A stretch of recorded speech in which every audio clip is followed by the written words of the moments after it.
Well, it's Mike from Custom Cruisers. Okay, you got a Rocket 3, you want to pull the bars back without changing all your cables and messing around. Okay, these also available for various other bikes like XV19, America's Thunderbirds, you know, all the rest. But this particular set is for a Triumph Rocket 3, made by an amazing firm in America called Rivco.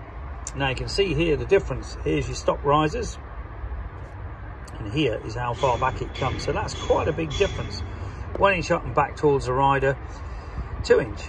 Now this might not seem a lot like it says. The 2 inch gives you a much more upright seating position, especially if you shorten the leg and shorten the body like me. Not an enormous 6-footer. They're machined from billet aluminium and triple chrome plated. Uses the original hoses and cables with only minor rerouting required. Basically, you're just going to move a couple of cables to behind the bars, etc., and pivot the brake hose banjo down.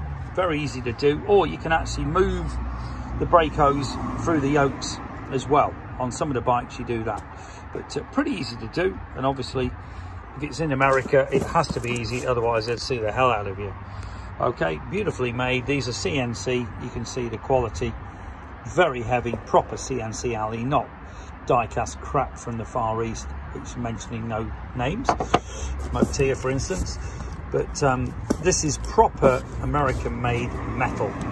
Okay, proper CNC, beautiful quality, great company in America as well. Support everywhere but the Far East, to be honest with you, because they don't give a shit about us. And let's face it, with the COVID, not done any favours at all, are they? But basically, this is the cream of the cream of risers, and this will allow you to do exactly what it says. Move the bars back and up without massive changes, buying new cables, buying new brake hoses, etc. If you're interested, give us a call.